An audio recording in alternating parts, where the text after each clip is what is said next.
There is one angel even Michael and Lucifer feared. He didn't fight battles. He didn't bring messages. He ended stories, silently, without warning. His presence meant one thing: your time was over.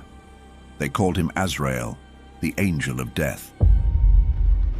Some believed he could remove the soul with a whisper. Others said the moment he appeared, the soul knew it was time. And when he came, even the greatest angels stepped aside.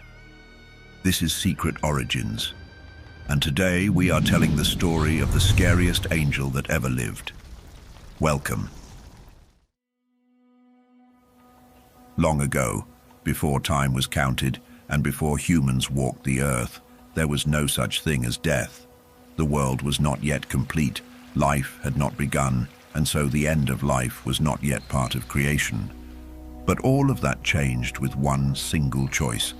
In the beginning, the first man, Adam, was created and placed in a perfect garden. This place, known as Eden, was peaceful and without pain. It was a gift. But when Adam and Eve disobeyed God and took from the tree that had been forbidden to them, they introduced something new into the world, a sin. And with sin came the consequence that had never existed before: death. From that moment, death became a reality for all of humanity. Humans would no longer live forever. Instead, they would be born, grow old, and eventually die. And because death was now part of the world, someone had to be responsible for carrying out this new part of the human journey. But not just any angel could be given this task.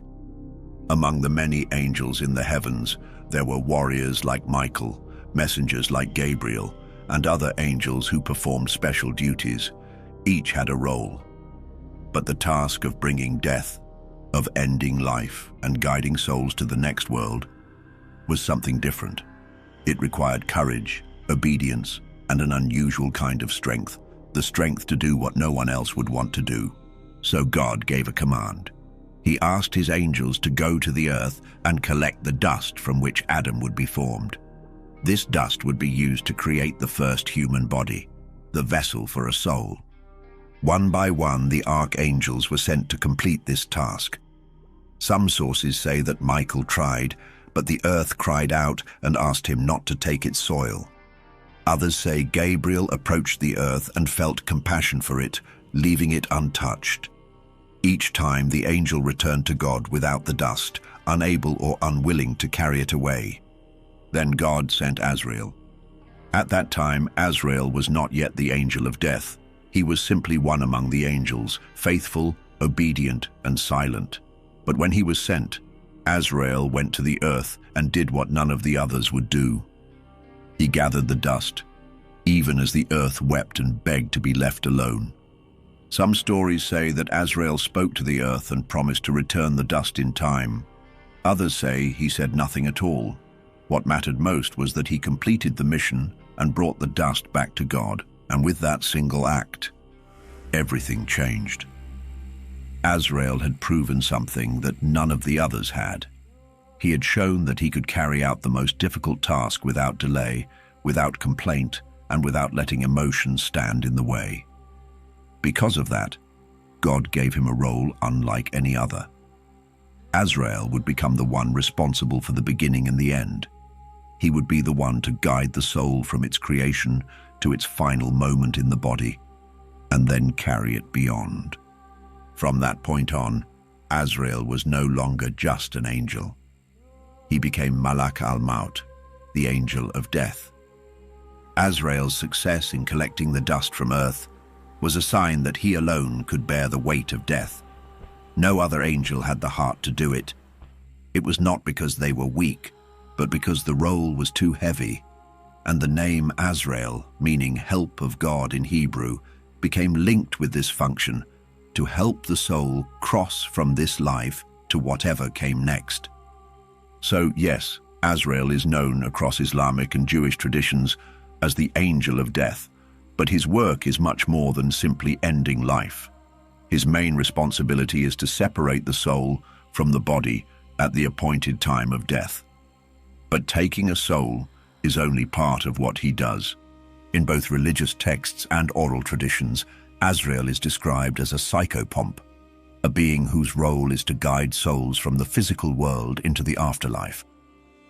He doesn't just end the connection between body and soul.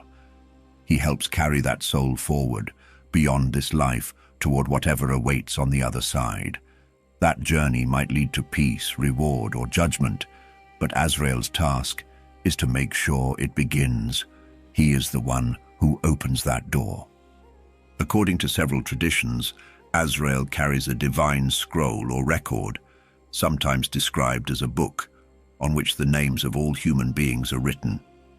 When a person is born, their name is added to this list.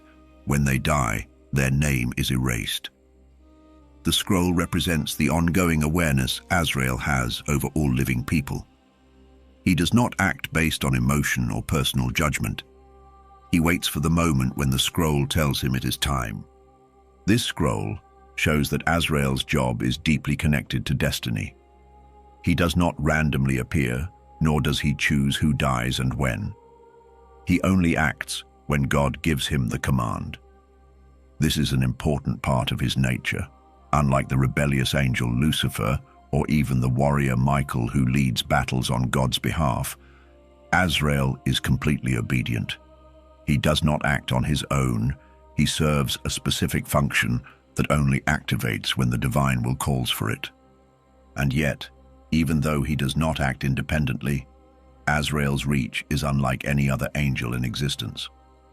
While other angels might protect, deliver messages, or fight in certain places and times, Azrael's task applies to every single living being on earth.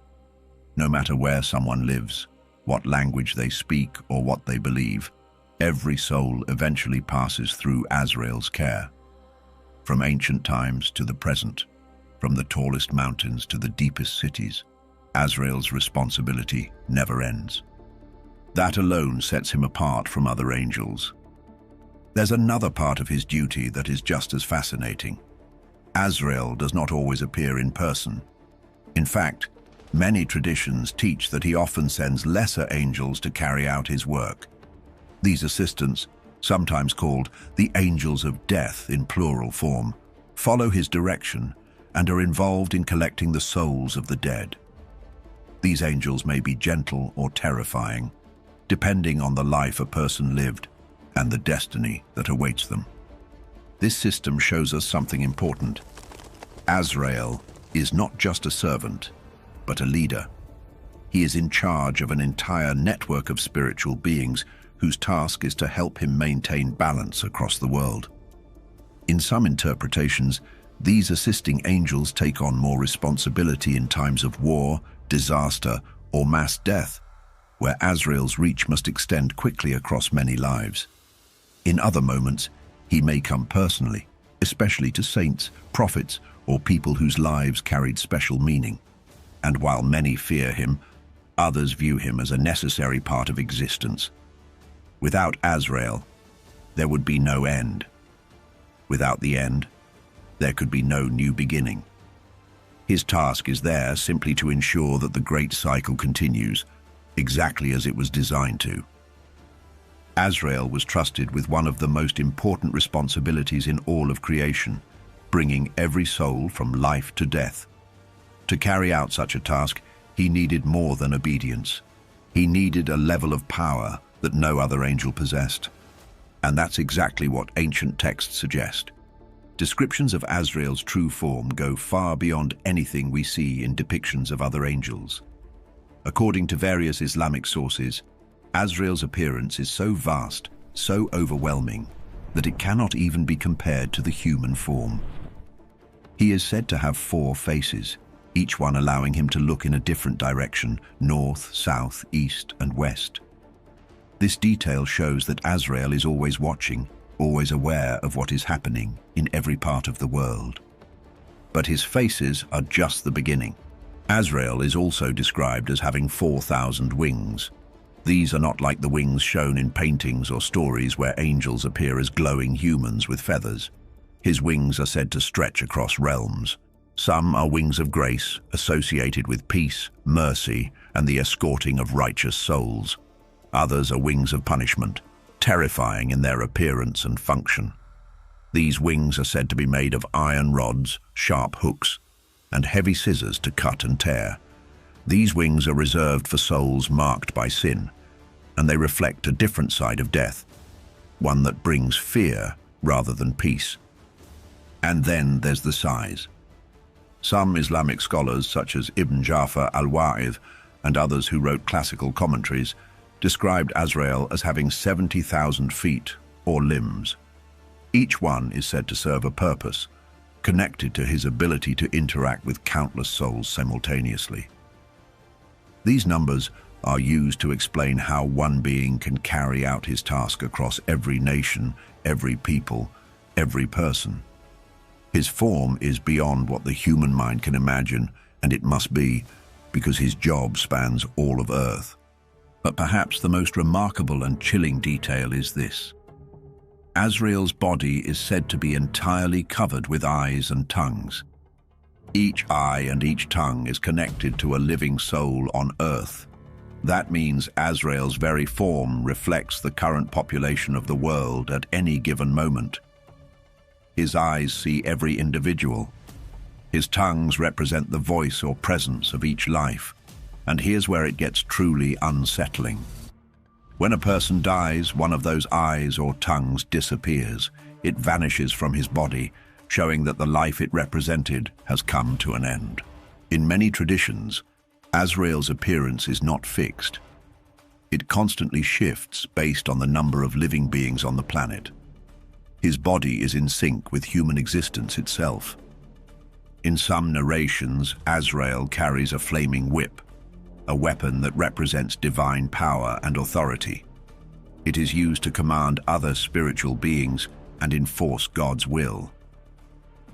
Another powerful image comes from reports that the entire earth appears to Azrael as small as a bowl in his hand. Some scholars described it as being no larger than a dish or a tiny vessel. This means he can reach any location instantly.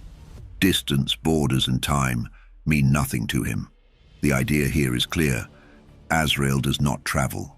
He does not search. He already knows where every person is, and he can reach them without effort. And if that isn't enough to understand the scale of his power, some accounts go even further. In Islamic theology, there is a group of angels known as the bearers of the throne. These are said to be the largest and most powerful angels in creation. Their only role is to support the throne of God, and their size is described in nearly cosmic terms. But according to some scholars, even these angels are smaller than Azrael. This detail gives us an important clue. Azrael is not terrifying because he is cruel. He is terrifying because of what he is. This is the point where we begin to understand why even beings like Michael and Lucifer would fear him. Not because Azrael was against them, but because he was beyond them. Unlike other angels, Azrael does not appear the same to everyone. His form changes depending on the life a person has lived and the state of their soul in its final moments. This also makes him different from angels who carry out fixed tasks in fixed ways. Azrael's role is connected to the soul itself, its purity, its regrets, its readiness. How he appears depends on who is seeing him. Those who lived righteous lives, the saints, prophets, and deeply faithful people, see Azrael as a figure of peace. To them, he does not appear dark or frightening. Instead, he comes in a gentle form, often described as beautiful, calm, or even shining with light. In these moments, Azrael's presence brings comfort. He gives the soul time to understand what is happening and escorts it with care. Some traditions describe this encounter as one filled with radiance and warmth, as if the soul is being greeted by a familiar and trusted guardian.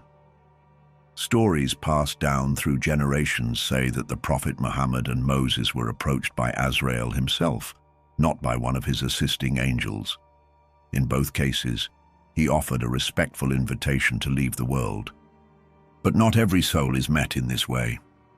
For those who lived with cruelty, dishonesty, or rebellion in their hearts, Azrael appears in a different form. In these cases, he comes not with peace, but with overwhelming force. His appearance becomes a reflection of what the soul fears most. His presence is described as heavy, cold, and terrifying.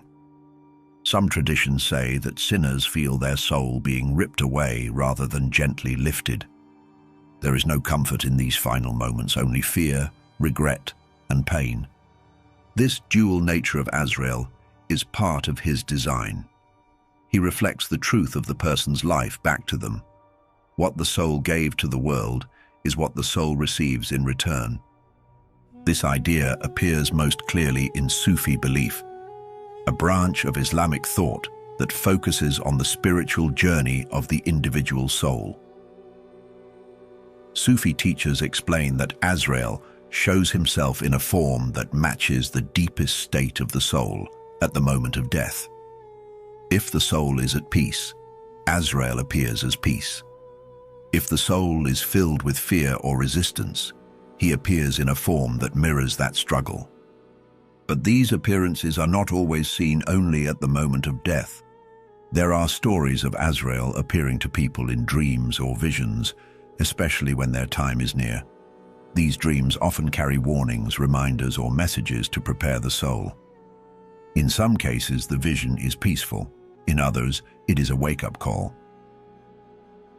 One well-known example comes from Rumi, the famous Sufi poet and spiritual teacher. According to tradition, as Rumi neared death, he met Azrael in a human form. This meeting was not filled with fear. It was peaceful.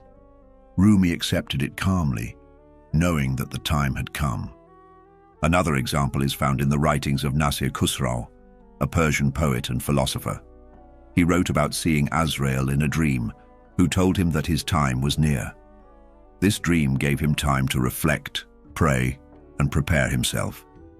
In these stories, Azrael is a messenger of transition, a guide who helps the soul step into its next stage.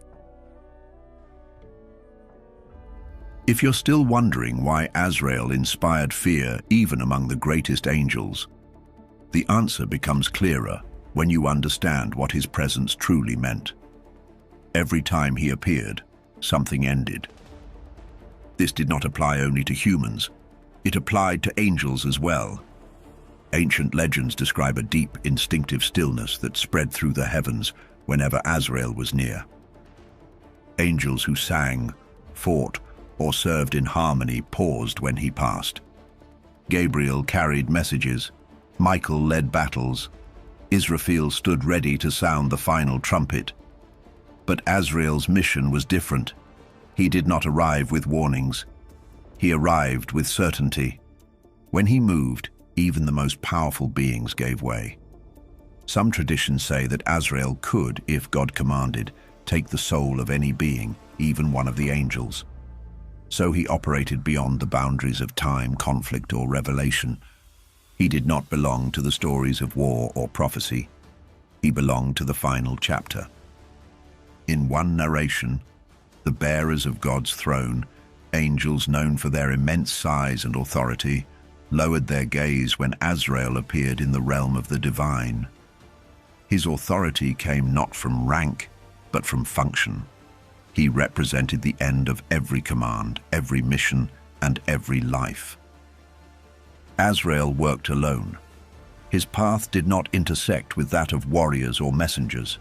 He was the last stop on the divine road, and once he arrived, no voice, no strength, and no plea could change what came next. That's why even the archangels, mighty, radiant, and chosen, respected his silence.